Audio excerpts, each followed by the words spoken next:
Test one, two, three. Test one, two, three. Test one, two, three.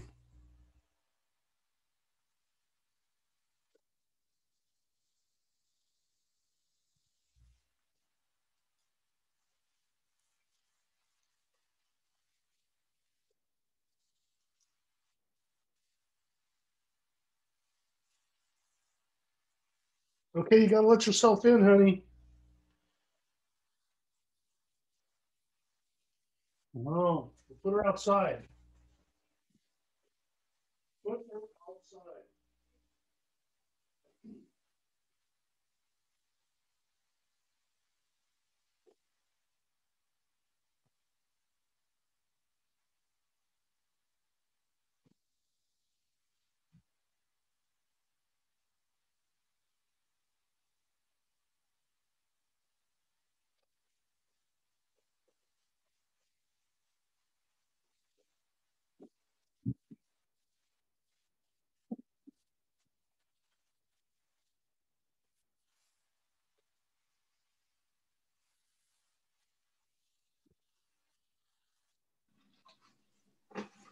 I see you. I see you. Show your tits. Hot man, hot man. Ooh, baby. Black bra. And my red belly face down on the mattress panties.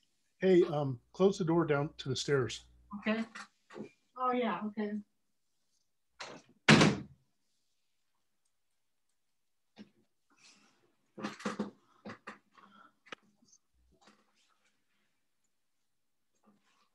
I'm getting the video ready. Okay. Mm-mm.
Okay. Steve, you look really, really cute. Oh, thank you, honey bunny.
By the way, Steve, I fixed this room so it looks nice and neat in the way I want it to.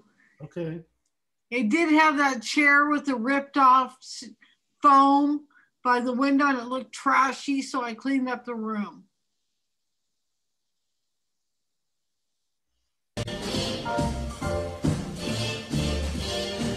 Somewhere beyond the sea, somewhere waiting for me.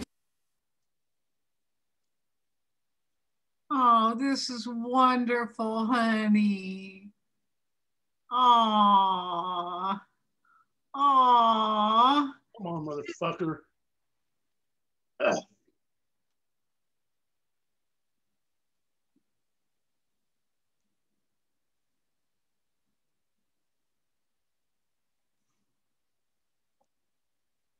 Hey, Steve, I just want to let you know something real quick. What? Baby, it was a fur ball. Baby is fine. I've been watching her for the past couple of minutes. She's not going to throw up.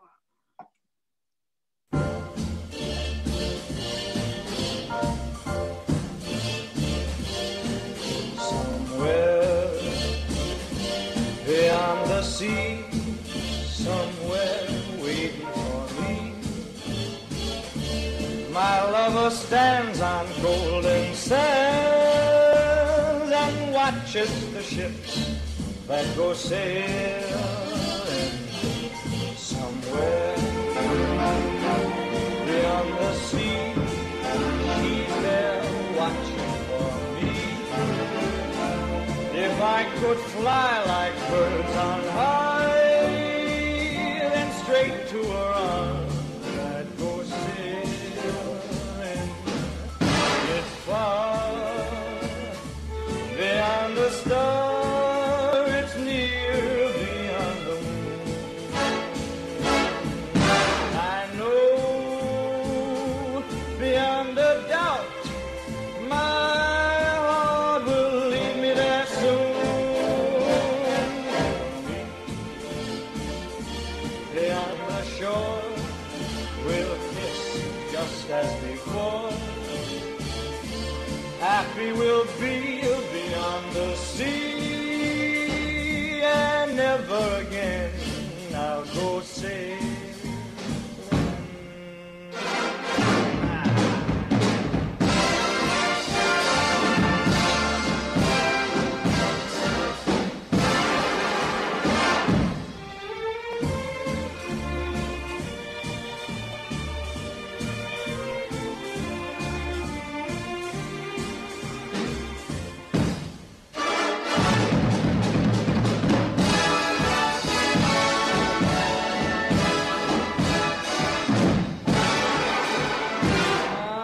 I know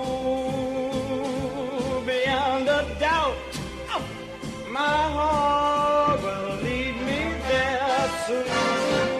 We'll meet, I know we'll meet beyond the shore. We'll kiss just as before. Happy we'll be beyond the sea, and never again I'll go sailing. No more sailing, so long sailing, bye-bye sailing.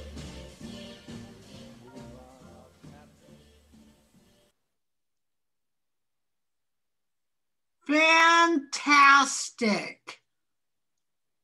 Okay, let me practice that one more time. Okay. Hey, as many times as you want. You did a great job, honey. Great. It's interesting, and it's not boring. It's not. You didn't focus too long on anything for it to become boring. You know what I mean? Your timing, it was really good, and it's enough time to be able to see exactly who's in the picture without being bored. Cool.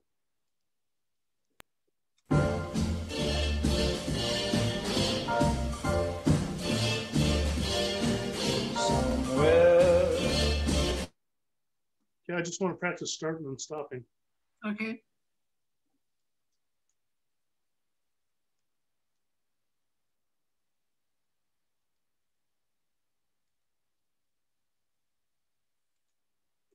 Damn it. You fucking asshole. Better to find out now. All right, that's what I'm practicing.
Okay. A couple people in the waiting room. I'm gonna let them in. Oh, Rana.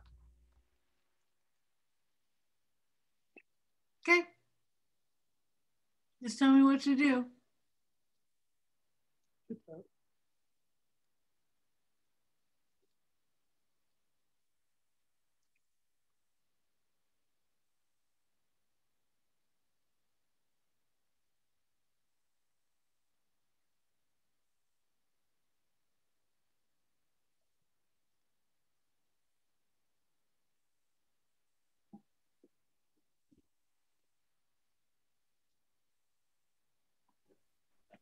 He also identified the woman as Trina Norris. He also told us that she was with him. He identified himself. What's on, cuz? Hi, can you see me at all? No, not yet. We can see your name, but no video. From Hang on just a second. I'm trying to get Kelly.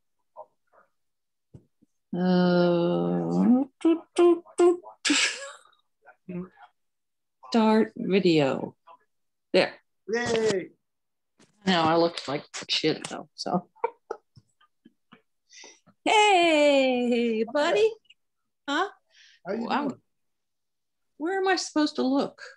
Right there at the thing, because when I look at it at you, I feel like am I looking right at you right now?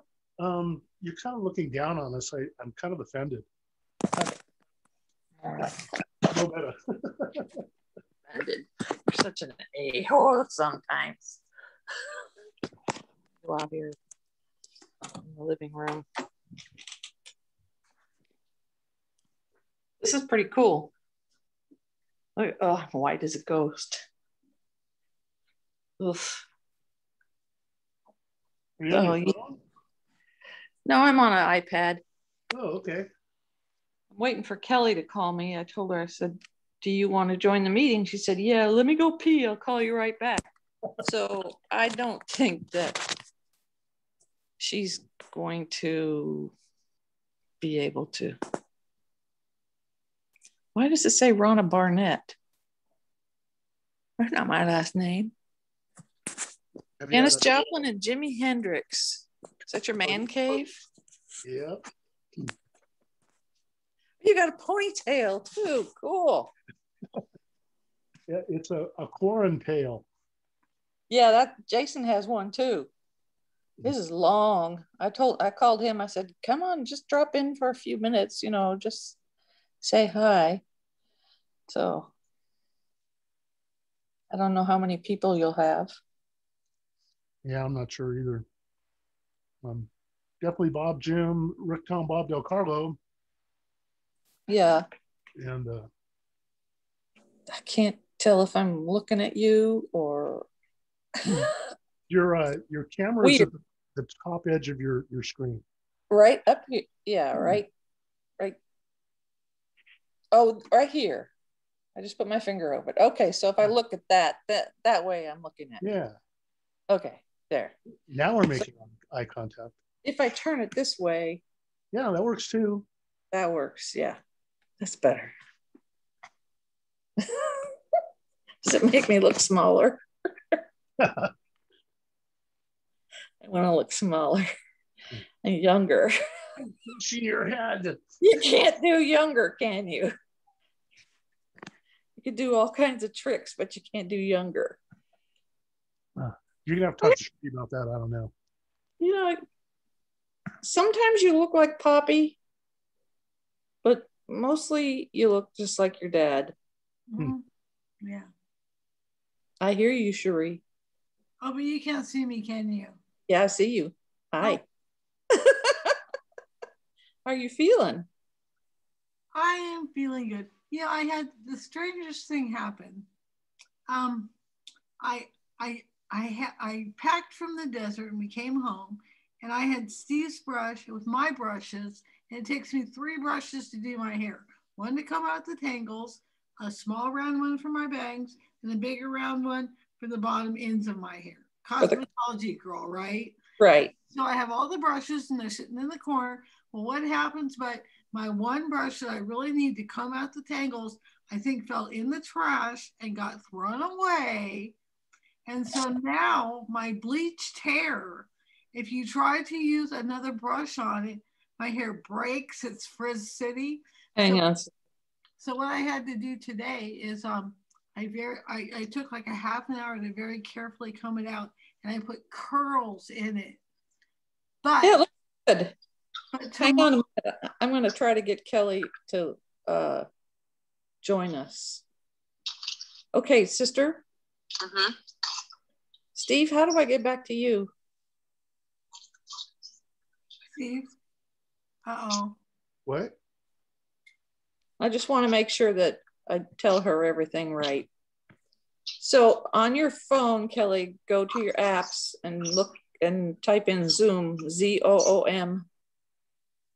My apps? Uh-huh.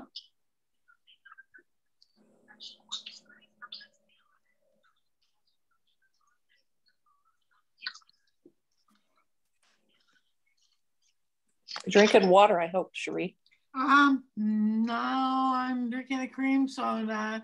Hey, I can't drink anymore. I can't smoke. I can't do I know, but you have kidney problems. You need to be drinking water.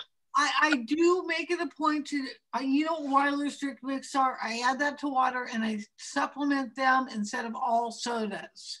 Okay. But I have to have a little bit of a treat, don't I? Everybody has something. Of course. Okay, have you got that? I don't have a page that says apps. It doesn't, not a page. It's just a little an icon that's blue and it's got an A on it. Got it. Okay. You could just go to zoom.us too. However you normally go to the internet. Don't confuse her. Don't confuse her there. Okay, so I went to apps. Okay, the first one that's on there that says Zoom, put in Zoom, you know, where it has this little search magnifying glass. Well, no, it doesn't say Zoom. You have to type it in. Well, she has to download it first. Yes. It's not going to automatically be on there. She has to type it in to find it, right? But you have to download the app. It's not automatically on her phone. Right. Right. Okay, let me listen. Okay, what do I do, Steve? Go where? You type in Zoom so you can download the app. It's going to pull up apps that are available that say get or download. Yeah. Okay, so when you type in the word Zoom, there's nowhere to type in the word Zoom. The little little spyglass at the top. At the bottom? Or bottom, wherever you. Okay. Okay. Type in Zoom. See it? I know it's hard for you to see things. It said TikTok. Okay, it's right under that. Zoom cloud meetings. Yes. Hit that, say get, and hit that. And a little circle is going to come up and it's going to start getting blue and turn on.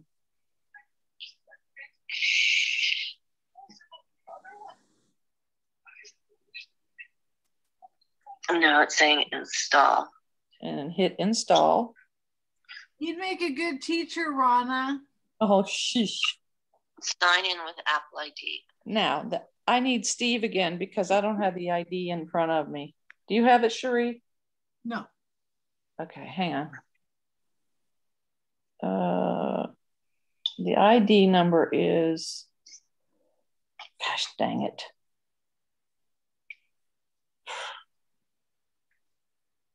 I don't have it in front of me either. Copy, paste, dang it. Okay, hang on just a second. I know where to get it. Okay. The ID number you want to put in, Kelly, is 8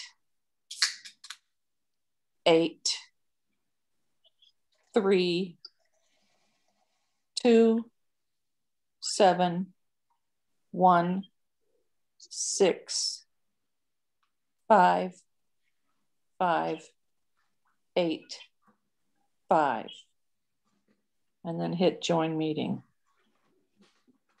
It says sign in.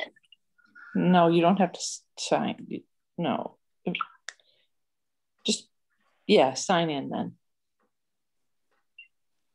No, it says Zoom cloud meetings, meet happy get. Yeah, she just wants to join a meeting. She doesn't want to sign in. Yeah, that's what I said, hit join meeting, but you walk her through it, Steve. She can hear you.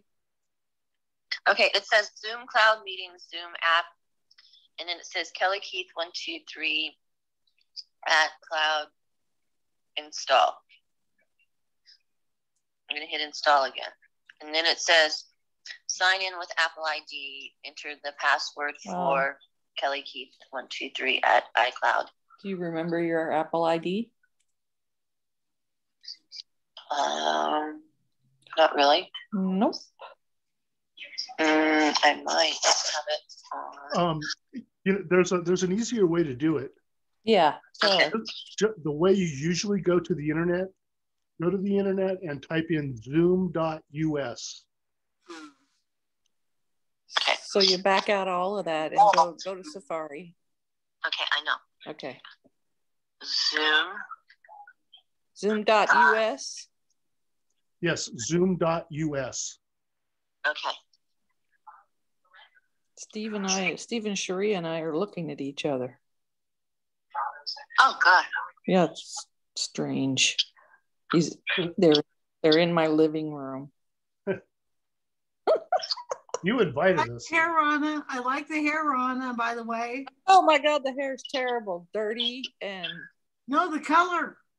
it's strawberry blonde. So are you zoom.us? Are you at zoom.us? Are you there? Yes. It says join host. Yeah, join a meeting. Click that. Like that. Click join. Yeah. Yeah, click join a meeting. And then it'll ask you for a number. And Rana, if you could read her that number again. Okay. The number, when you're ready, Kelly, tell me. More than just meetings. It's near the top of the page. Join. Yes. Okay. No, not yet. Okay. She has to use a magnifying glass too, Steve, so this is hard. Okay. You know, with her macular degeneration. Right. Safari can open the page because the address is invalid. Okay. Okay, so make Join me. Yes, click join meeting and a box should pop up that wants you to put a number in.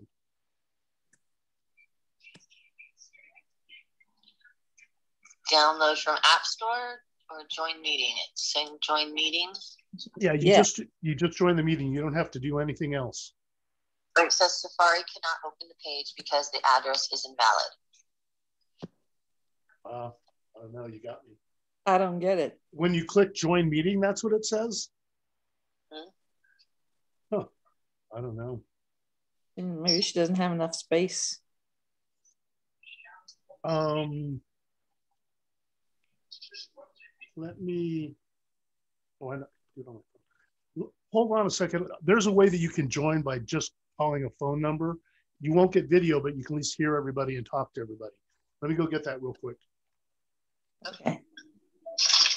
Back out of your phone, Kelly, and do that again. Back out. Turn it off.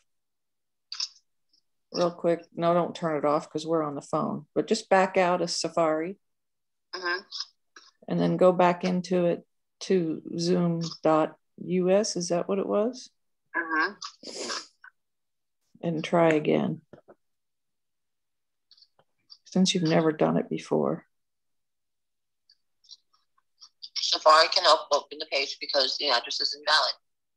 All right, go back to apps again, the app page that you were at. Now I'm going to download this app. Okay, good. Download the app then.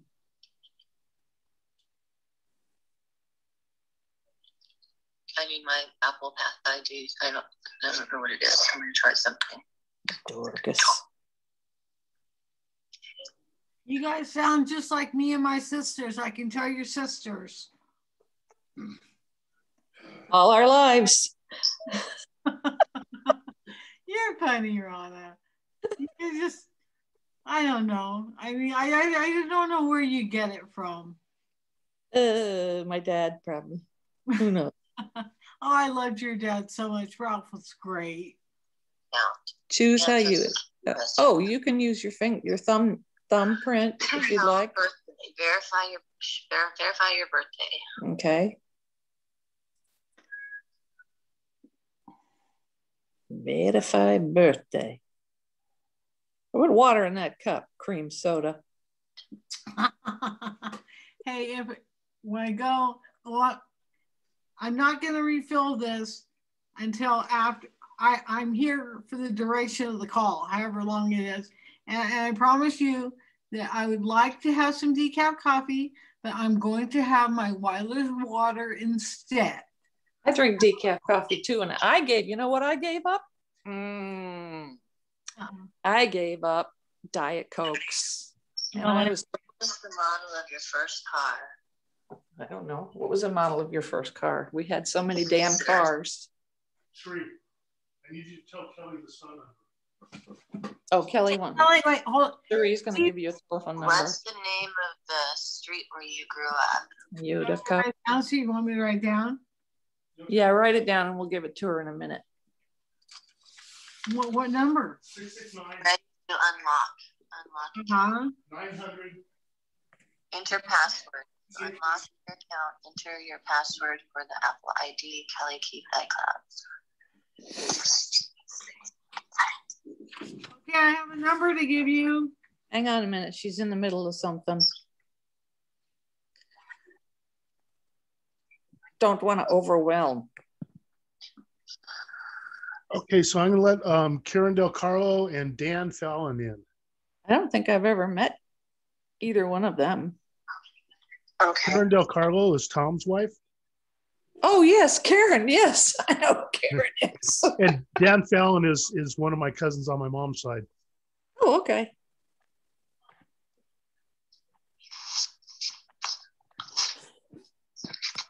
Where? Hey, Welcome, Dan. there's the gang. Hey, there's the gang. Hi. Howdy, howdy. Nice. So I think there's Rana. Oh, Okay, so- Rana. We can put this up somehow, don't we? How do we put this up? I have it turned. Get a Turn. full screen view. There's Faye. No, I have it turned so you can't see me full. All right. Hey guys. Everybody. Hey, how you doing? Okay. Good to see you, Bill. Yeah, good to see you guys. Hi, Bill. I'm Steve's cousin on his dad's side. Oh. Ron. Mom. Oh, and your mom? Yeah. Mom's side. I don't think we've ever met before. Yeah, it's good to meet you.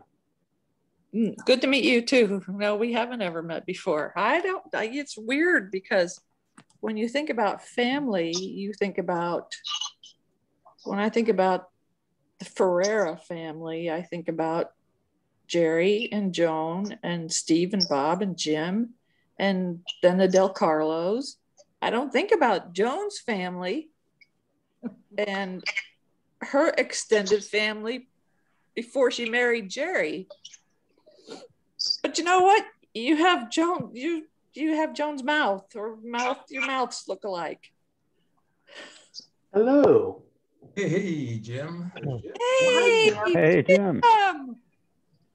long time no see. I know. Hi. Wow. God, it's funny because Joan I'm Danny. is such an important part of our lives and twined around, he's like, I've known her ever since I was in the 2nd grade at St. Thomas the Apostle. I was in their wedding. Oh my God, I'm going to have her as my 3rd grade teacher. And I was Really? scared to death of her because I saw her give some kid a look that would kill him. I thought, oh Really? man, oh God. Really? Well, then it turned out they wouldn't let me in because Jerry and her got connected, and so I got the other teacher. But I Conflict of interest. Yeah. You like to say. I was in their wedding. Apparently, I don't remember You were the flower girl. There you for go. what I was. I probably just cried and wet my pants. I don't know. No, I have no idea. Okay, it says Zoom cloud meetings meet happy. Okay, so I'm trying to get connected if you hear another voice. Ron, mute your mic while you're talking to Kelly. Yeah, that's asking a lot. Okay, I'm talking to her right You have all that power. Don't you have that power, Steve? Steve's got I do, but I like to be, you know, control panel. polite about it. If you won't mute your mic, I will mute your mic, but I will mute you. Now we've met Marianne. Yes, hi. What's that? Yes, hello. Are you still in Chandler? Oh no, that's my sister who lives Peggy, in that's Peggy. Chandler. Peggy, that's right. Yeah, I live in you up in California. Modesto I'm up in Folsom right now. Okay, yeah. Oh, beautiful. Nice. Never had the pleasure to meet Dan or Bill or Catherine. Well, hi, Kathy. Hi, Kathy. That is Kathy. Hi, Hey, Dan. I'm mute. Yeah, she doesn't listen. I don't, you'll hear the dogs if I don't mute it. So. Kathy, are you there? Hey, did she hear us? hey, Marianne, help her out, would you? Well, I don't know what to do. yeah, maybe she hasn't completely connected with audio yet. So. It doesn't say that she's on mute or anything. I get a sign saying connect with audio. Kathy, can you hear us? Her speakers might be off. Yeah. Hey, Steve, can you hear me now? What's that? Can you hear me now? Yes, it's Ronna. I can't figure out. Kelly can't figure out, so she's just going to let the sound play so she can hear you guys. Cherie has a phone number. Yeah. You ready? Okay. Yeah. Well, here's a phone. Here's a phone number you can call to get in, and okay. Someone should call Kathy. Someone should call Kathy. I don't have her number, and you know, tell her what's going on. Contact. Wake up. Wake up. Yeah. Wake up. Kelly, remember everything you say. They can hear you. Okay. Hi, that was Kelly. him at you. And Rick just said hi, Kelly. Rick just said hi. Mom, they can't see you. I can't get it on. I can't get it on Zoom, so they don't care what your hair looks like. We're not. I'm sitting Kathy, there. can you hear? Kathy, can you hear? Yes. Kathy, can you hear me? She said yes. I can hear you. Oh, good. There you are. We can hear you too now. That's good. Is that Karen? No, we got it. She just turned herself off. Now, who are you? In the, is that Karen Del Carlo? It's Karen Del Carlo, but it's her husband, Tom. Well, there's, yeah. And this is Rick. Yeah. I know, but I don't know. We're on Karen's computer. Oh, okay. I haven't seen Karen in like 50 years, so I don't. Yeah, well, that's why. Oh, okay. So you didn't. Yeah, I haven't seen you in like 50 years. Yeah. I know. That matters. You look just like your father. Well, thank you for that. He does. Although I got a little more hair than him, but that's. Yeah. I don't know about that, Rick. My barber gave me half off, you know. So. That's splitting hairs. Barber gives you half off. Splitting hairs, yeah. Look at Steve. Steve has all the hair. I know, huh? The musician of Got the all family. that. Yeah, ponytail. Wow. The Ferrera You- touch. You have hair too, Jim, but you're just shaved. I shave it. it's a lot easier to take care of. You look so young. How old are you? I look young. Thank you. I'm 55. Oh, you are young. Well, no, I'm 54. I'm 55 in June, so close enough. That's a new year Also- coming in. I'll So- say hi, Faye, in one unison thing. She's listening. Hello, guys. Okay. Hi, Faye. Can you hear her, Mom? They're saying hello to you. Yes. No, they're saying hello to Faye. They said Hi, hi. Faye. Hi. Hey, Say we miss hi. you. She said Hope you're hello. doing well. So there's Jim. There's Tom, who I didn't recognize. I thought that was Bob. Well, Bob's actually in the other room. He's yeah, we'll get Bob in here. We'll have to get him in here soon. Oh my God.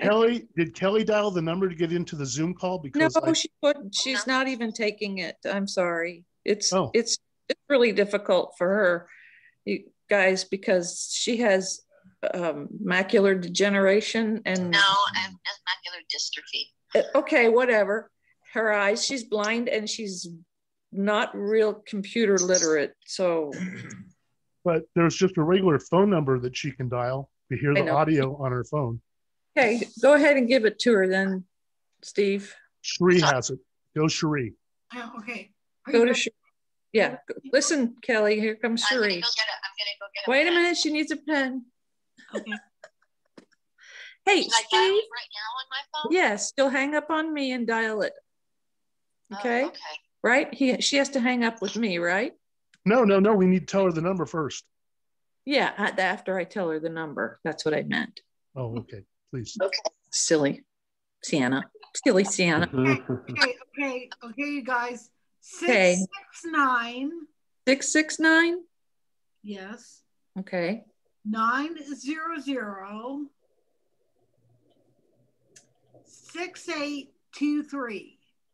Got that, Kel? Uh-huh. Okay, so hang up on me. Okay. If you can't get through, then just call me back and I'll put you on FaceTime and they can see you.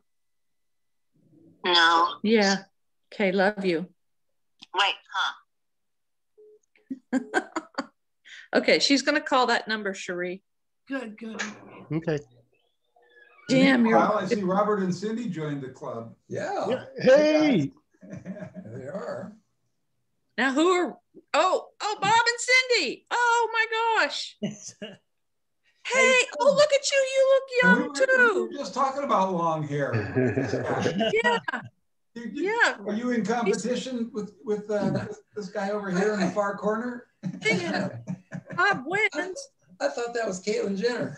Well, all right, that's the first thing out of your mouth, Rick. God, let's stop and think about this a second, shall we? Good to see you too, Rick. Hey, Cindy, I don't know if I've ever met Cindy. Hey, I'm wrong. wait a minute.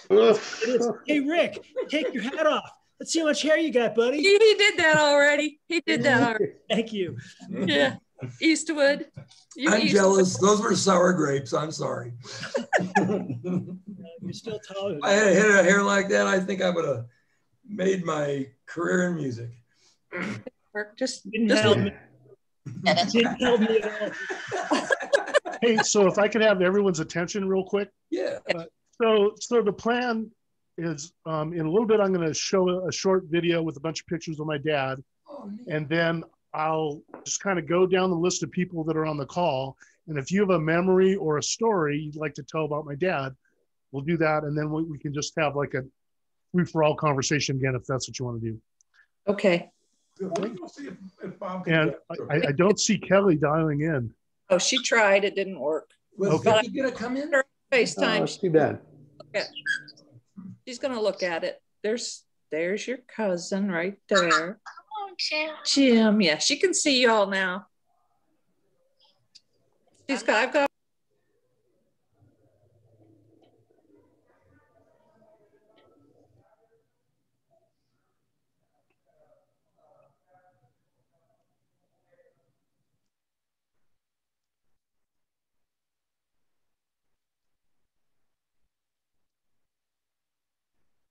Okay, I'm going to play the video, you guys. Stand by.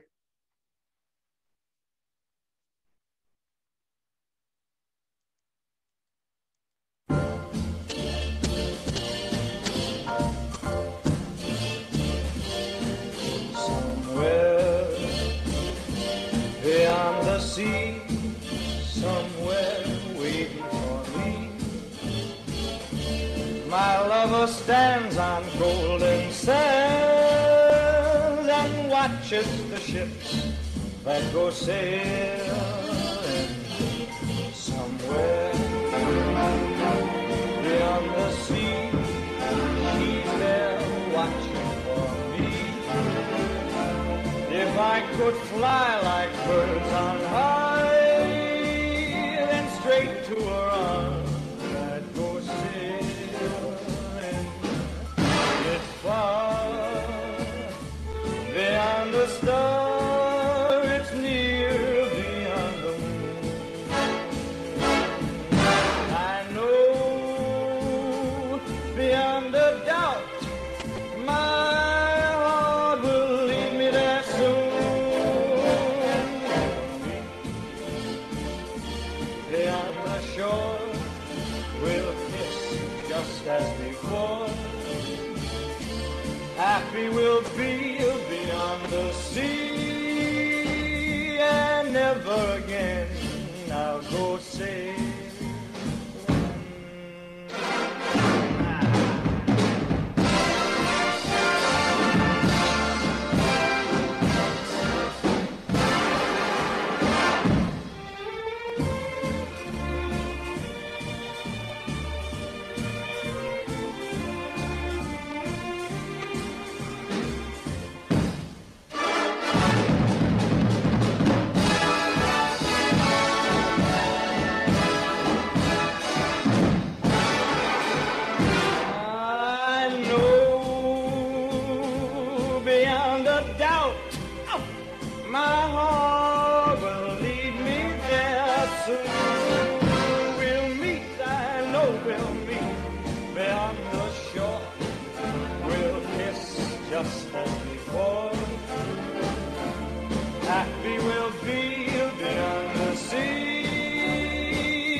Okay, I'm going to let a couple more people in here.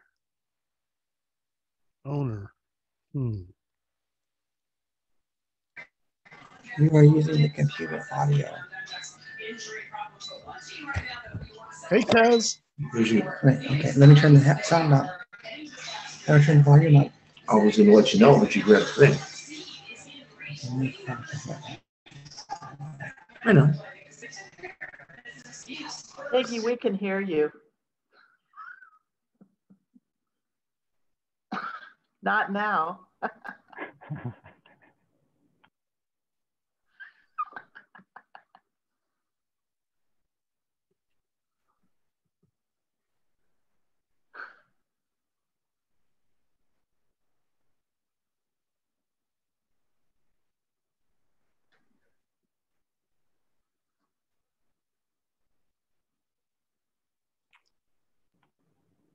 Somebody tell Steve we can't hear him.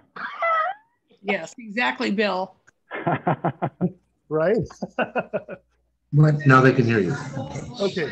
So what I was just saying is that I'm going to unmute everybody, and I'm going to ask everybody to mute yourself, and we're going to go down the list, and if everyone has a story or something they want to tell about my dad, please do. And then if you want to make a comment on the story, unmute yourself and make your comment, but then mute yourself again, because there's so many people on this call, it'll just be chaos. So I'm counting on you guys to mute yourselves now. Okay, so I'm going to unmute everybody. What, how do I mute? How do I mute it again? You're muted. I'm already muted. Okay. You should have a microphone. There's a red thing to it. No. Unmute. Okay, Supposed to mute. I'm unmuted right now. Okay. Okay, so let's see. First on the list is Cousin Mary Ann. And Cousin Mary Ann, do you have an incident or a story about my dad?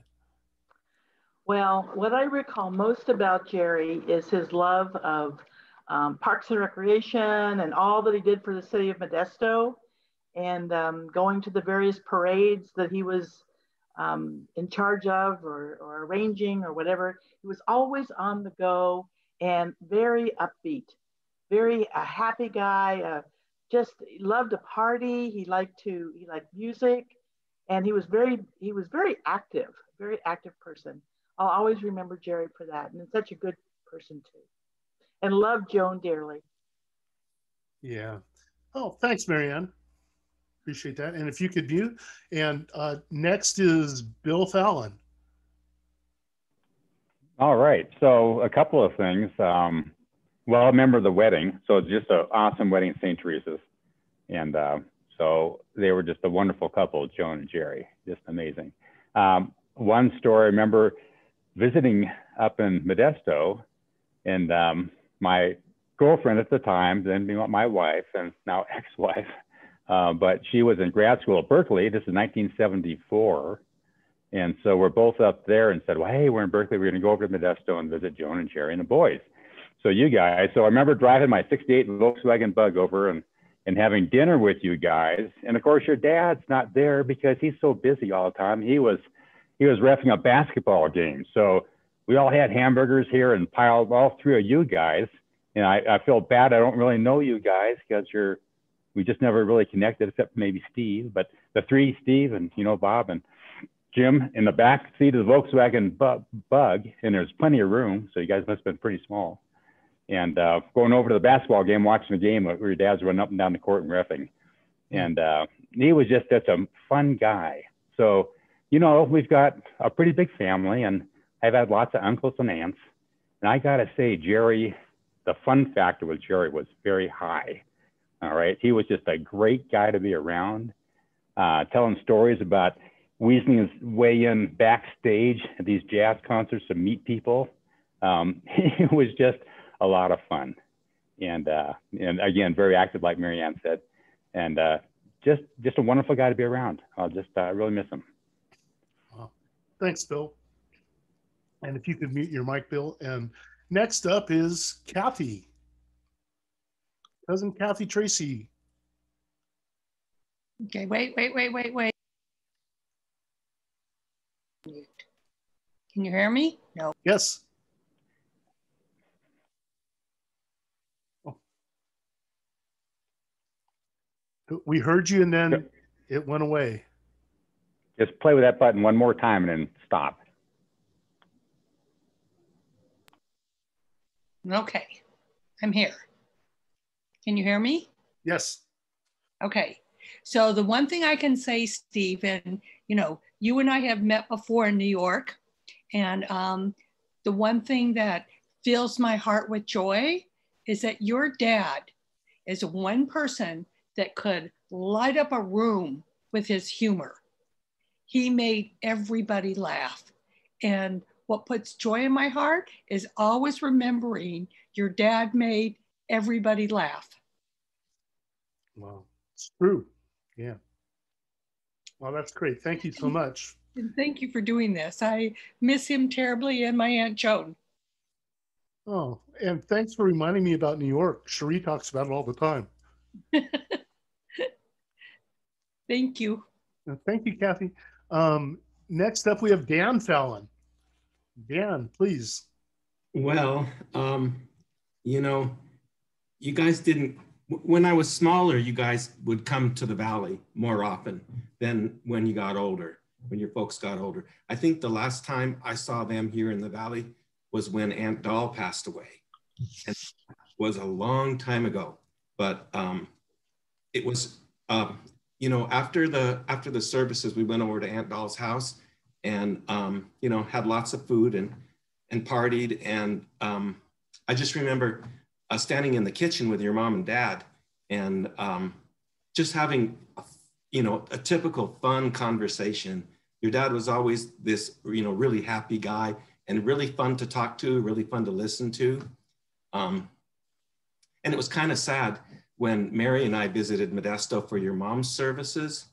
Your dad didn't, he couldn't recognize me because I looked so much different than I did when I was younger. And I think he was a little bit frustrated because he kept saying, I can't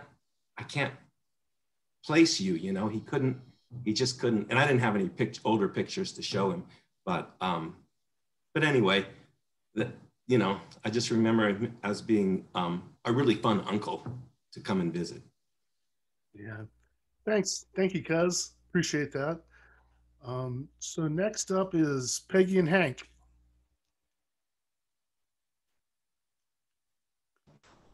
Okay. Can you hear me? Yes. Can you hear me? Okay. Hi. Oh gosh. I have so many stories to tell that there's not enough time.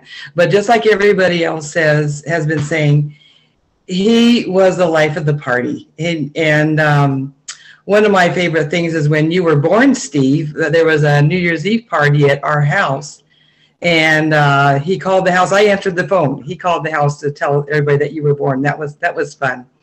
But several times visiting Modesto when you boys were little, and we took a.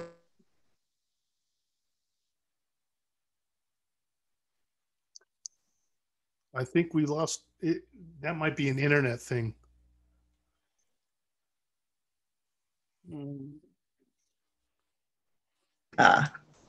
Can you hear me? We can hear you now. Okay, you can hear me now.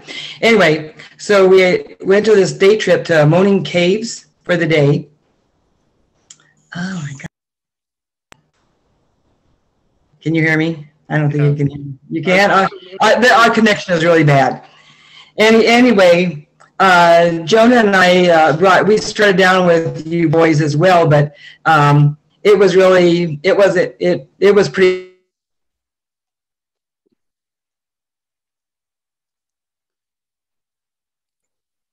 Yeah, you cut out again.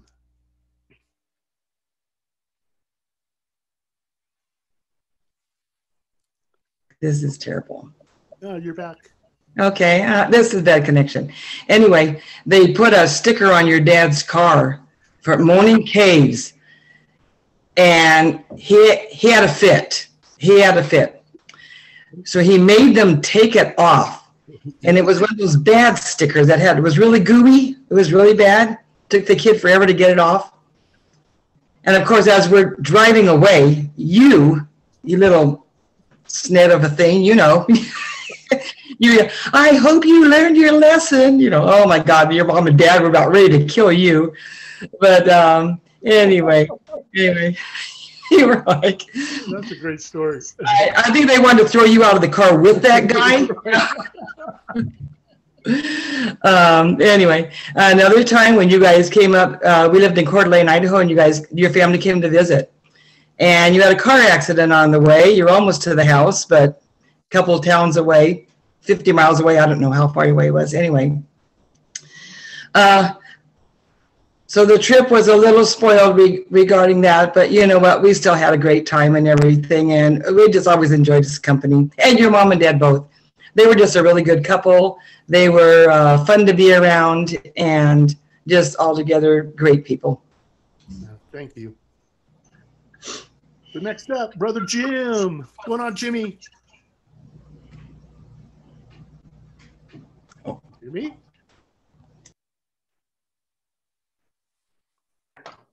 Okay, better now. Looking at all the pictures of just he was so active, and it was maybe 5 years or so ago. He was with a cane coming off of our porch, and I'm in a wheelchair, and he stepped down, and I swear, I was like, oh my God, he's gonna fall, and he made this like pirouette. It was just like this amazing, football catch, over the goal, diving over the goal line, kind of a recovery after, having almost fallen. And it was just like, that's the way he was. He was just, he was just rugged. He just a tough, strong, man. Yep. So I noticed Breon just joined us. Breon, are you there? And he might still be connecting. Let me see who's up next. Oh, Del Carlos, Rick and Tom. You got the stage.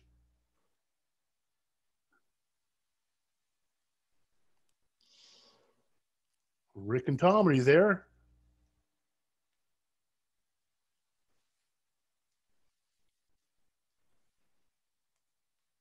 Del Carlos, calling all Del Carlos.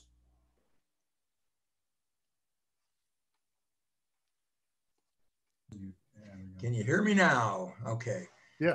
So Jerry came out and lived with us in Phoenix for a while, and that's where I got to know him. He was always advocating sports. He'd take me out in the backyard and play catch with me, and I was so excited when he got that job at St. Thomas, because he was the only male teacher there. The rest were nuns, and they had a few lay teachers, but mostly when Jerry got there, he actually changed the dynamics of the school a little bit. And like they would say, when Jerry would yell at the class, the kids in the other class would hear him through the walls, and everybody would pay attention. And then for the years, I used to come and visit him in Modesto, and we'd play racquetball. And he'd always just clean my clock, and I could never figure out why. Finally, he said, you know what the problem is? And I said, no. He says, I'm left-handed. And so then after that, we started having some good games, but yeah, Jerry was very special, and I'll always have great fond memories and very interesting, always pose science questions and things like that. What a guy, and like, I think it was Catherine was saying about the party guy, he was the life of the party in the kitchen. I'm going to miss him. Yeah, I definitely have to agree with that. I was the youngest of all the cousins, so I didn't really have that one-on-one contact. I never played racquetball with Jerry, but I can imagine he was a good player. I remember mostly going to the family reunions in Tracy, and growing up with all the other cousins. I think Steve, Bob, and Jim were closer, and of course Rana and everybody.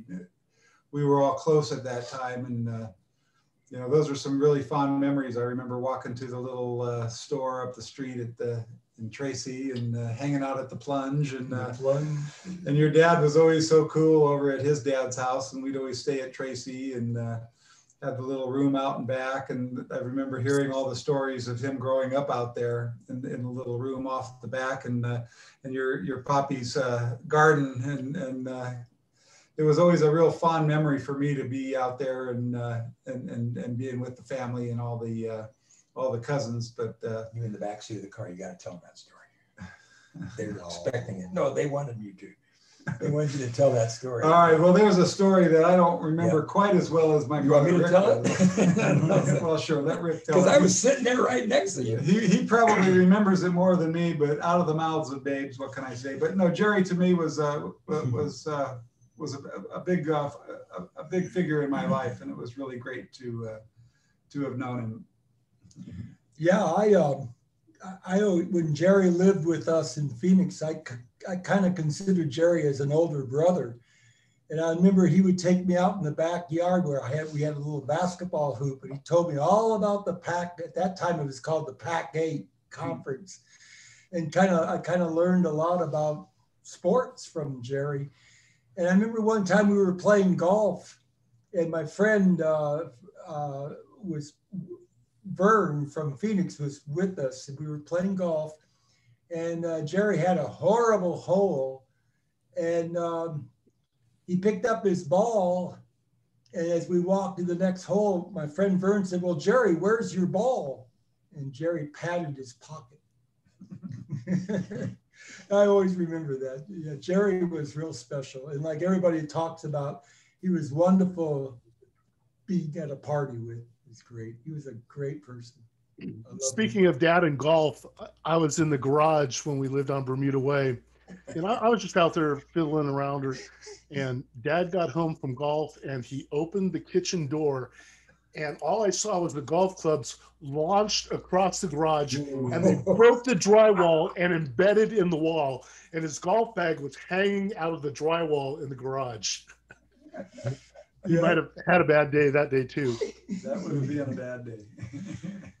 Another just like fishing story with him. Boy, if he got a snag, stuff would be thrown, you know, things were thrown around or broken. If you know, especially if you're going home late, it's later in the day and there are no fish, right? So, yeah, then it's just get the knife and cut the line and we're done here. Wasn't going to catch anything anyway. One real quick story that I wanted to tell you about was Jerry and Joan took Tom and I up to this place called Payson one day, and we went up there. This is when my sister was real sick, and they were kind of. Wasn't that before they were married? Well, maybe this was before they were married. They were dating. See, I know the story better than he did. Well, but it was kind of a classic because Tom sat in the back seat, and there was kind of a lull, and then Tom. He was with his girlfriends. It wasn't Joan. No, he was with Joan. Oh, God, yes. You guys have got. And Tom asked Jerry right in front of Joan. He says, "Well, Jerry, are you going to marry Joan?" And Jerry went, "What?" And then it was stopped. It was silence, you know. And they said, "Well, we're just good friends and stuff, you know." They were talking about it, you know. And so a little while later, we keep going on, and then the next question Tom says is, "Jerry, do you have a penis?" And Jerry goes, "What?" And that stopped everything short. He was and I mean, he just kept coming up with all these things that who would think about this stuff, you know? So I think, well, what do you want? They probably still, yeah, it was like 3 or 4, you know, but anyway, that was kind of interesting. That was a Jerry and Joan story. Wow. So next up is Shree. Here, let me unmute you, honey bunny. Oh, Ree, you have to unmute yourself. Can you hear me? I can hear you. Can everybody hear me? No, I can't.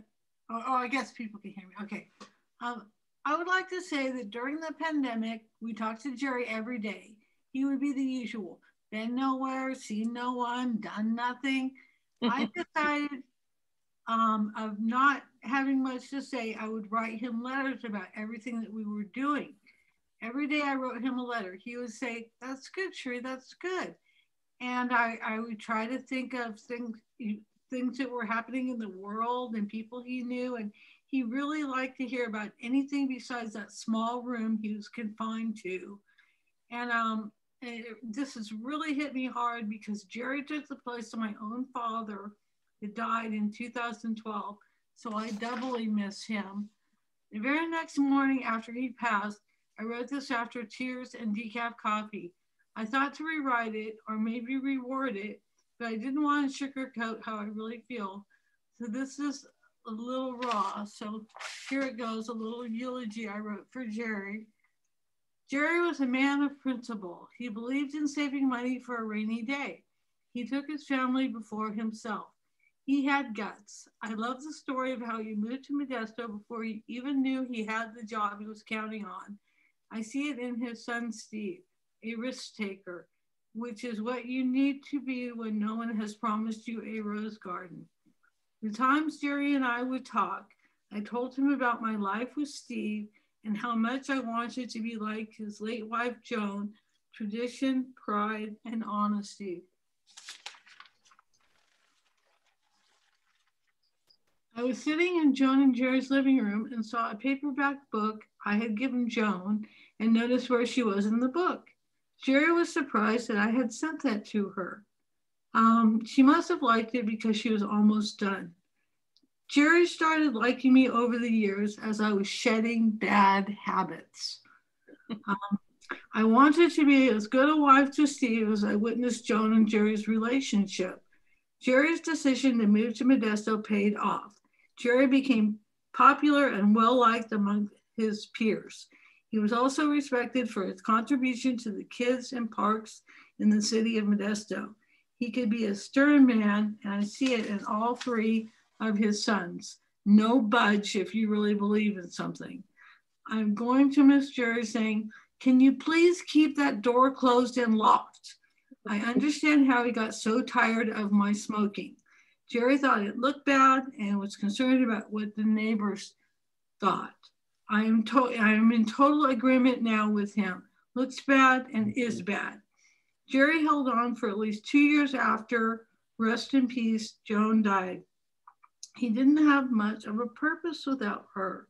The pandemic was undoubtedly the worst thing that ever happened to Jerry. Our last time seeing Jerry was through a window. We had stayed at a really crappy motel. Sorry. We had stayed at a really crappy motel. Neither one of us felt safe getting in that shower. I wanted to look nice, knowing it may be the last time I see him. And I realized that looks aren't everything, but from what I can see, Steve and his brothers all had pretty girlfriends, and I didn't want to be the exception. We have all been through some stuff with Jerry. Him giving Cindy a hard time about grading papers at their house, and me drinking sparkling water and him saying to me, "How much of that are you going to drink, Cherie?" And I would reply, "It's just water." Mostly Jerry was a nice guy. One thing I remember is him saying, "Oh yeah?" I can't do it like him, but it was really cute how he would say it. "Oh yeah?" When he was happy about something. I feel lucky being married to Steve, and I think that when he finally went to rest, he was proud of how he raised his sons and how they all turned out. I enjoyed being his daughter-in-law, and we became very close after Joan died.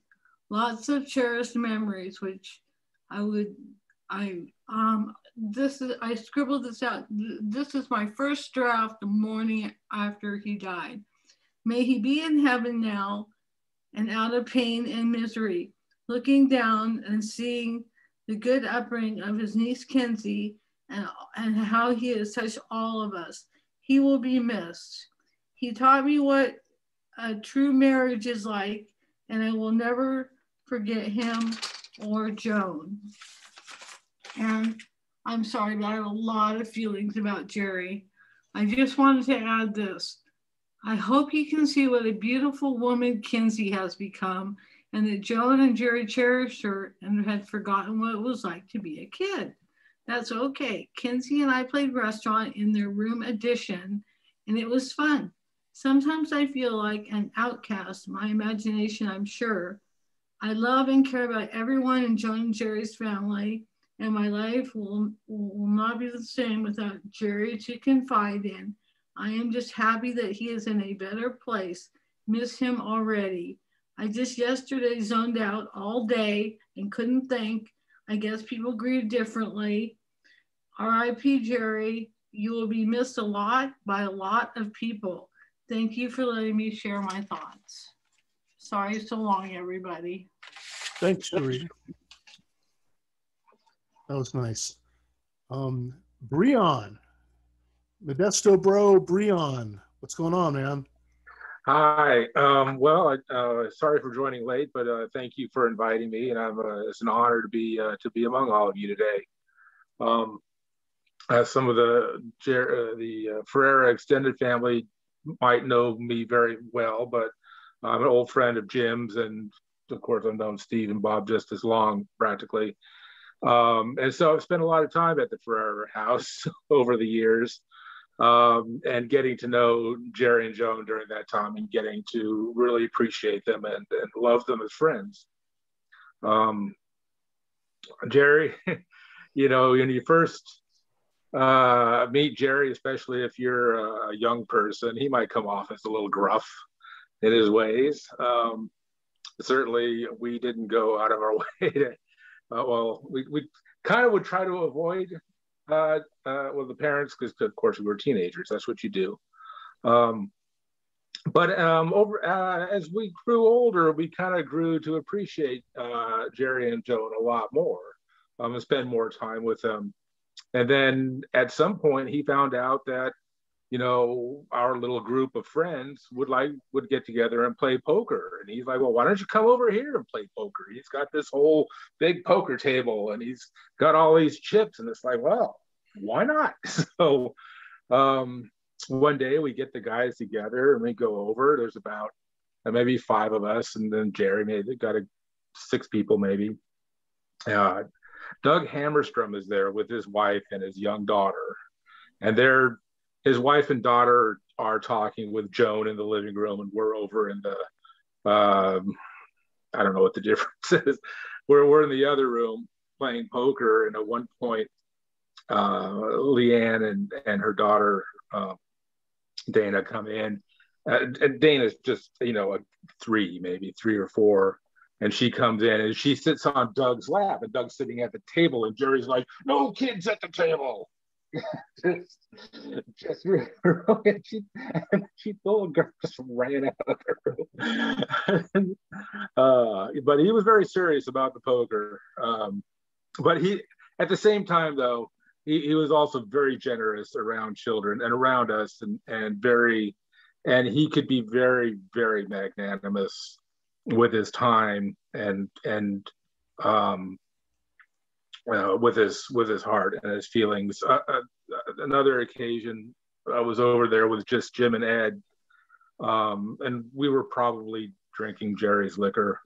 But he came out for whatever reason and then sat down and talked to us, and we just hung out as guys, and it was, one of the first times for me that I had done that with, an adult other than my parents, but just kind of hanging out with the older generation. And he was very open and very giving, and told us, some of his war stories, and, kind of talked about, what we're going through. And it was great. It was really made me appreciate, him and his life a lot more.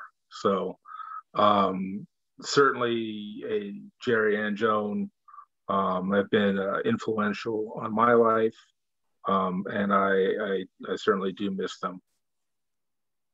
Thanks, Breon. Next up is Cousin Rana. Breon. Yes.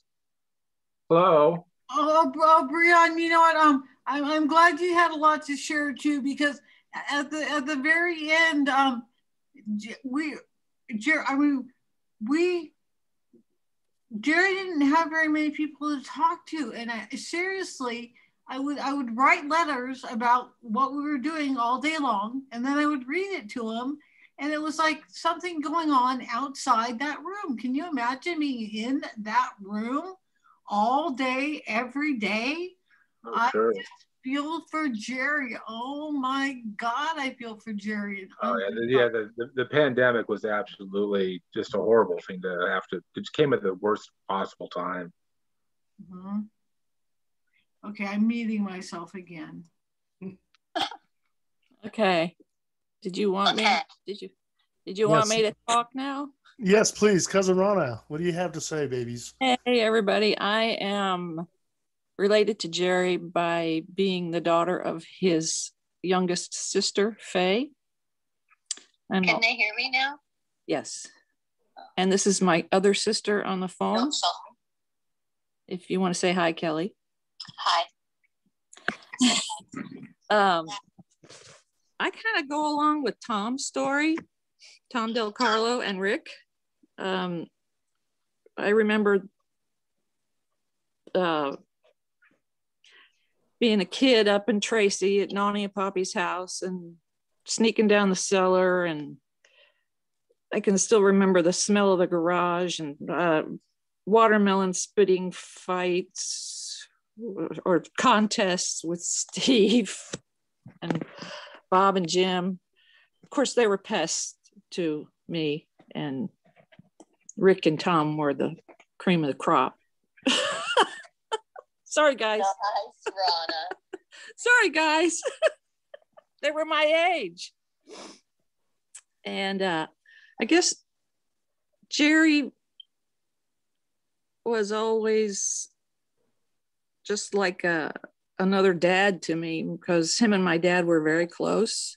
We lost my dad in 2012, Kelly, or 2013? 2013. And they used to do belly bumps together. I've got pictures of them, I'm sure, somewhere. They raised their shirts up and they had these big old beer bellies, and they'd bump them together. And like Fred Flintstone and Barney Rubble. Like Fred Flintstone and Barney Rubble. And family reunions, they could put down some martinis like nobody's business. I kind of feel bad because looking at both sides of the family, Joan's side and Jerry's side, I just have parties to remember and how fun he was. And we had a family yell that we made up, which I won't do on here because it's not appropriate for everybody to listen to, but I'll never forget it. Find myself hollering it out sometimes when I'm by myself.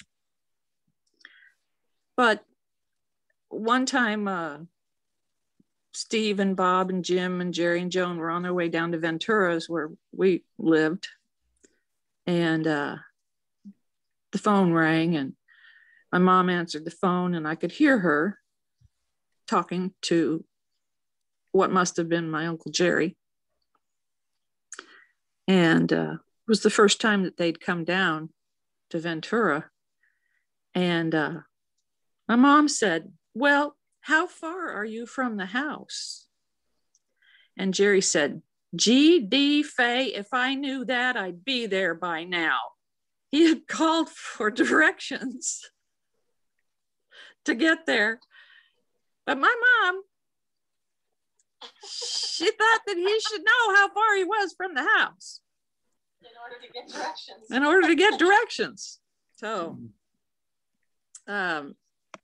also my mom tells stories about when he was a teenager. Mom, you can correct me if I'm saying this wrong, but he came home and had been out drinking one night. And Nani said, "What have you been doing?" And there was a wall next to the dining room that he was going to go to lean on and say, "Oh, nothing, Mama," and missed the wall and went all the way down to the floor. So he couldn't get away with that one. And she used to tell me about the story when they were little and my mom was playing jacks and she wanted to hide a jack from Jerry. So she put it in her mouth and choked on it and was going blue. And Jerry picked her up and turned her upside down and got the jack out of her throat. So thank you, Uncle Jerry. Otherwise, we wouldn't be here. My sister or I or my mom, we wouldn't be here. My mom talked to my dad, your dad every day. There near the end, it was, when he was in his little apartment right after your mom died. And I had the good fortune of being out there several times and got to talk to him. And he never really remembered when the last time was he saw me, but he always says he remembered me and how he missed me. And I just have such a fondness in my heart for him and miss him. As I know my mom misses him and their sister Gloria too.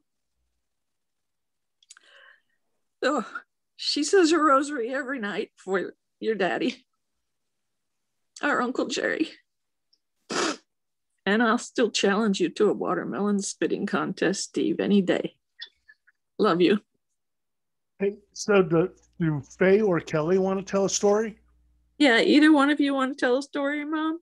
Because we can hear you okay. Oh, yeah. I only have stories that would probably not be appropriate. It's okay. Go ahead and tell them. Please, those are the best ones. Yeah. Well, I'll never forget bringing one of my boyfriends over and talk about them loving to play poker. And we walked in, and the guy that I was dating, who's from England, he goes, "Oh, what you all doing there?" Uncle Jerry goes, "We're playing poker." And he goes, "What's poker?" And he goes, "You pick her up, you throw her on the table, and you poke her." And I just about fell over. Sounds like Jerry. Yeah, that was Uncle Jerry. And I was like, "Oh, this is my Uncle Jerry." Yep, and he goes, "Okay." Yep. Yeah. That sounds like Uncle Jerry. It was Uncle Jerry. It was after a couple martinis. Oh, yeah. After that, my friends never wanted to leave the house. Oh, my God. They They had wanted to stay over and play poker all the time. all the time. Yes. I remember the family reunion the night before everybody else got there. Dad and Jerry and I all sat up, and we were drinking martinis. Well, I don't really drink very well. So after about 2, I couldn't see straight, and I wouldn't let my dad bring me one anymore. I said, no, I got it. So just in order to be able to stay up with them and listen to their stories, I just would go in the kitchen and get water with an olive in it, and they thought I was drinking right along with them. If I hadn't, I wouldn't have been at the reunion. Mom, do you have any stories? Do I have? I don't have time. My brother was put on, I was put on this earth so my brother could tease me. Yeah. He put me through hell. But he was always my hero. And I loved him. Yes, and you miss him, I know. And I miss him. He did such funny things to me. I tell you, he was always teasing me. I went over to my girlfriend's house one day. She lived across the field from us. And he was home alone. And he could see me coming home. And so he laid on the couch and put a knife in his arm, under his arm. And he said, and I walked in and I screamed, Jerry. And he got up and started laughing. He says, I was going to put ketchup on my shirt, but Mama would get mad at me. And then even when he was in the Navy, he would tease me. He would come home, and I remember him closing me up in the closet, putting a dresser in front of the closet so I couldn't get in it. Oh my God. And so you couldn't get out? There was never a dull moment. What about the time he would sit on top of you and spit a loogie and then suck it back up?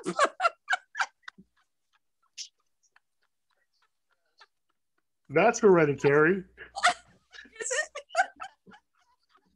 Yes. Right, Bob? Right. Yes, Well, you hear it. You hear the story. You got to try it, right? Yeah, I guess so. But Steve said if you hear the story, you got to try it. So it's hereditary. Steve, did you do it? Did you do it to Bob? Bob and Jim, I'm sure. Bob and Jim. Oh, okay. So see, hereditary. Jimmy, you're muted. Were you trying to say something? What was another time, Mom? No, I was just confirming that in fact I have had loogies put in front of me and sucked back in. That is a fact, yes. He said that he has had loogies spit in front of him and sucked back in. Go ahead, Mom. What was your other time? Anyway, it was summertime, and for some reason, Poppy always took the screens off. It was wintertime, and he always took the screens off the windows, and it was time for bed. Jerry slept outside in a little house. Yeah, in the house in the back. Yeah, in the back in the main house. And so I went to bed. We all went to bed, and I wanted to open the window, and I went over and opened the window, and this hand came through the door, the window, and grabbed me in the stomach. And all you could see is a streak of lightning, and Jerry running in the back to his room, and my dad was after him, and I was hysterical. I was just hysterical. Crying. But what did he say when he grabbed your stomach? What did you say? What did you say? What did he say when he grabbed your stomach? Nothing. Did he say something like, I am monkey? I am monkey? That's the way I remember the story. Steve says Jerry said that he grabbed your stomach and said, I am monkey.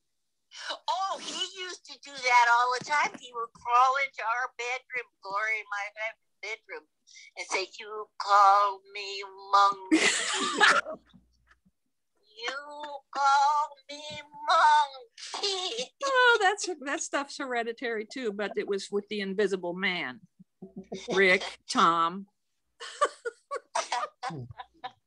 Scaring me. Well, the story about the screen door and him, the hand coming in through the window was they had to give me a shot of whiskey. Oh my gosh. To calm me down. Poor mom. But I loved my brother. He was my hero. Yep. Sounds like he hooked you up with cocktails. What? Hooked you up with what? Cocktails. Cop? Liquor. Are you saying cocktails? Yes. Yes. Manhattan.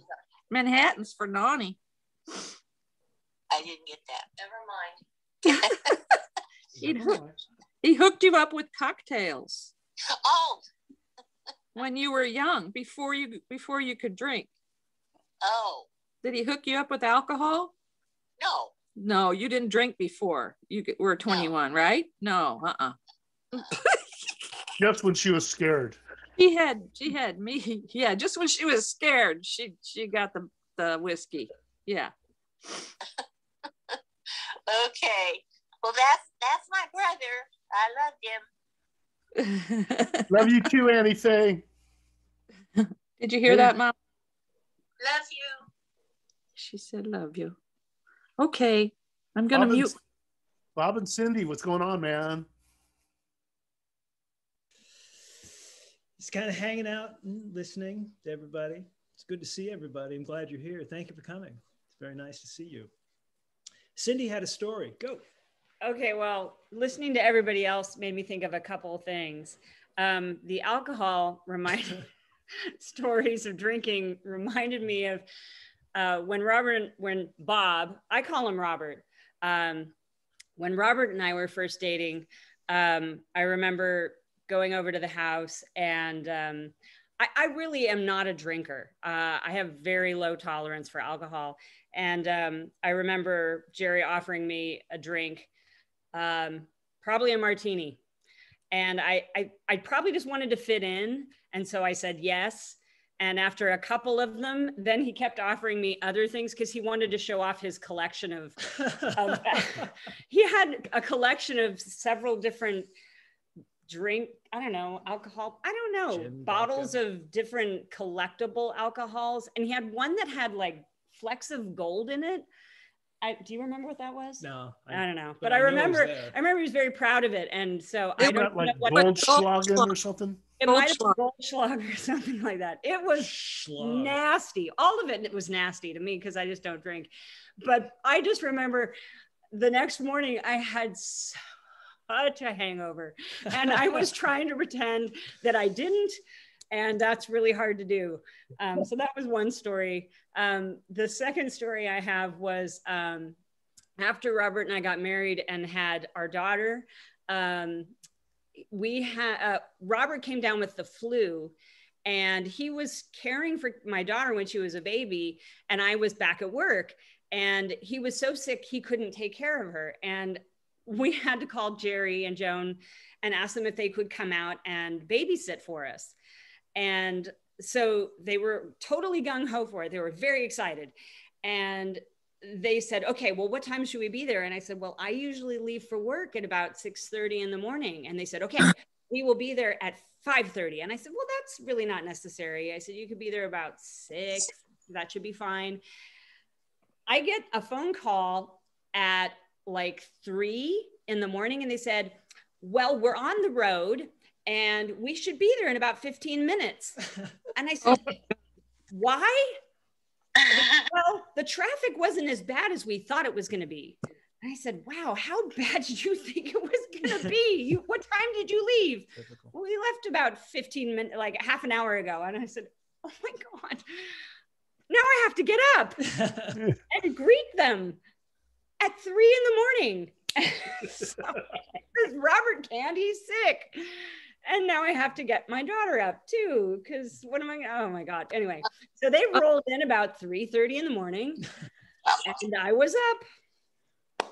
So that was just funny because they always thought the traffic coming out to our house, because we lived in Pleasanton and they lived in Modesto, which takes like an hour to drive from Pleasanton to Modesto. They thought it was going to take like 3 or 4 hours because they thought the traffic was just horrendous. So that was always one of my memories of Jerry, was how bad the traffic was going to be. We better allow for several hours for traffic. 3 hours. So traffic and alcohol. So all we need is firearms. Oh, we don't need those. No.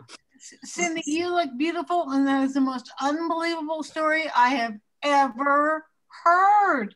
I just, you have just rocked my world. I just cannot even believe that happened to you. Oh, they're just silly stories. Okay, I'm muting myself again, but I just can't even imagine that happening to somebody. Why? How many people are online? I don't know. I have to find out. 1, 2, 3, 4, 5, 6, 7, 8, 9, 10, 11, 12. I didn't even know what was going on. I was outside talking and someone mentioned Zoom in a little bit. Zoom was going, oh my gosh. So I ran in here and found all of you. Hi, everybody. Hi, Wendy. Wendy, do you have a Jerry story? A Jerry story. Well, just the ones that I just love are the ones Rick has told me over the years. Like, did he tell the one about Jerry on the date that he took to the, oh good, that was my favorite. Yeah.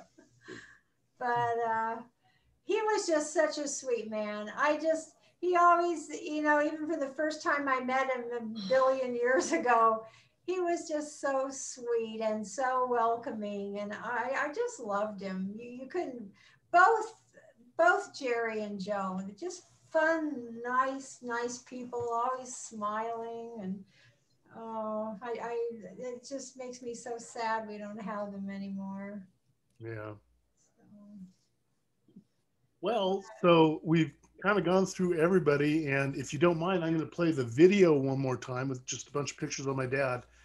And if you want to hang around and just everyone chit chat afterward, you're welcome to. We're gonna have to take off. It was so nice to see all of you.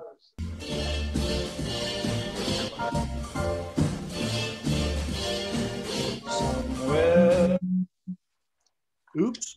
Oops. Really, Steve? You do this for a living? Really? Kids want to say hello. This is Peyton and Brady. These are our Brady. grandkids. Yeah, the grandkids. Those are your grandkids, huh? Yeah. Oh, Yeah. they're beautiful. And my niece and nephew. I'm very proud of them. Beautiful, just like their grandmother. Yeah, where's the grandmother? Yeah, she's out there somewhere. That would be you. Prepared for everybody, so she's got her hands full. Oh, how pretty. It was so nice seeing all of you again, you know. Yeah, I know Karen Stay says healthy. hi. She's just trying to Yeah. get dinner on, and she's kind of crazy busy right now. Crew over here. But she's fine. Are you in Phoenix? Yeah, we happen to be in Phoenix at this time. We're Tom, Karen, and Wendy and I are going to go to Missouri tomorrow for a little trip. You know, we're going to go see the Ozarks and go see some blues bands. And The weather's supposed to be bad. Be careful. Oh yeah. What are they saying? I see that it's got like 40% chance of rain next week, and it's going to be bad storms. Hi everybody. Hi Karen. Hi, Karen. How's everybody doing? Good. What Good, are you cooking? good. What are you cooking for dinner? Oh, Tom's got some ribs in the oven. So, Ah. yeah. So, and we're making mac and cheese now for the kids. So, Good Italian meal. what was that? Good Italian meal. Yeah, you know, just whatever. So, anyway, good to say hi to everybody. Take care. Bye. Bye. Yeah, the weather is supposed to be tornadic. Oh, no. Yeah. No. Last time I was playing golf with Bob, we were amazed because we were overlooking the river and these two idiots were out there fishing in the rain. Yeah, well, they had to cancel the Byron Nelson today. They can't what? The Byron Nelson golf tournament. Oh, wow. It's about 20 minutes from where I live. Wow. Well, we're going to be there Tuesday. Yikes. We're going Tuesday. So now I'm a little worried. If you go through, are you going to fly? Yeah. Oh, I was going to say you should drive on through to Texas. Oh, I have relatives in Texas too. That's another trip. We'll be coming that way. I'm going to be. I got one in Taking plenty of Yantis, time. one in Yantis, and two in Liberty. I don't know where Liberty is. Liberty's a little more south of Houston. Natchez is south too, isn't it? Did you think? Yantis is more, I think, kind of east. I'm not sure. They're really all from Marshall, Texas. That's where above Oh, are they? I used to visit all the time, which is really east. It's real close to Shreveport border. Yeah. Shreveport. I booked my flight yesterday. I'll be in California on June the 15th until July the 13th. Oh, that's a good long vacation. Whereabouts in California? Ventura at my mom's and sister's. Oh, that's right. That's right. Duh. Maybe we can connect up with you. So I'm hoping during that time, she really wants to see you guys. Oh, good. Yeah, we want to see her too. Mom does. So yeah. How's she doing? she's right there. Oh. Say hi, Mom. Hi. Hi, Faye. They see you now, Mom. Yeah. Oh my God. It's okay. It's okay. I don't look so hot myself. You look great. Everybody looks great. Oh, it's so fun to see everybody. We're still here, man. That's the important. Yeah, we're still alive and kicking. Yeah, exactly. Yeah. Using the Clairol. Yeah, oh God, what would we do without it? What's Clairol? Oh, yeah. Well, Yeah, right. you have beautiful white silver hair, Steve. You need to leave it like that. Yeah, you don't need to do a thing. I plan on it. Yeah, looks great. You look great. Yeah, Karen, we'll try. Yeah, we could all just meet at in Ventura, Steve. You and Cherie could come up, and Rick and Wendy come down, and because we don't have a car that'll get us either way. Aw. Well, if we can fit it in. Yeah, I know you got a busy schedule. Steve's going to show the video. Oh yeah, Steve, you're going to show the video I'm again? going to show the video. Here we go. I swear. Love you all. Love you.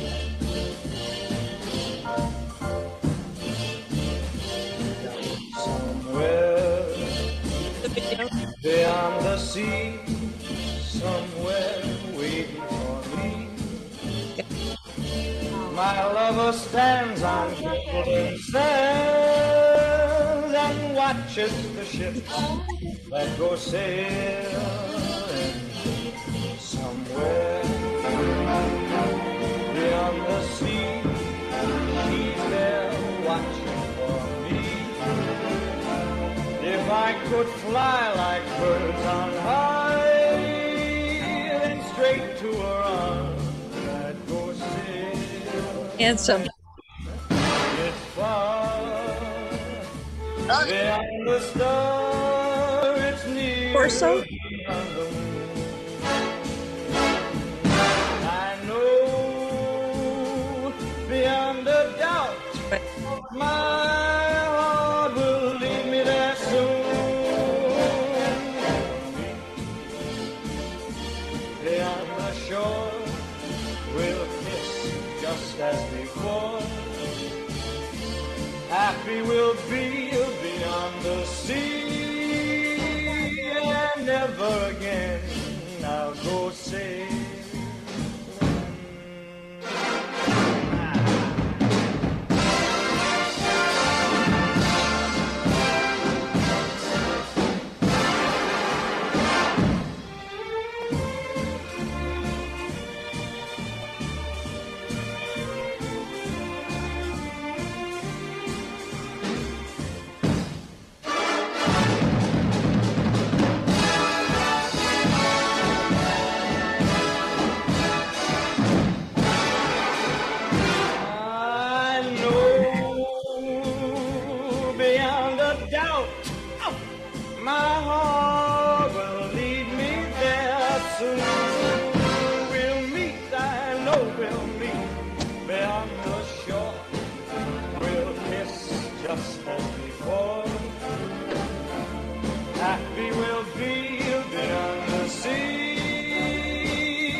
Oh. No more sailing, so long sailing.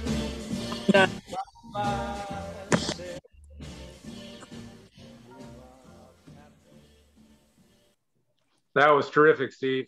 Oh, those great pictures. Very Cherie, nice. you look so beautiful in that wedding dress. Oh my gosh. Beautiful. Oh, wow. Thanks so much, Steve. That's really a wonderful collection of pictures. I love really seeing enjoyed the it. boys being so young all together. That's really neat too. Yeah. I There's didn't some know great back pictures then. of your parents together there in that grouping. They're Yeah. so nice. Yeah.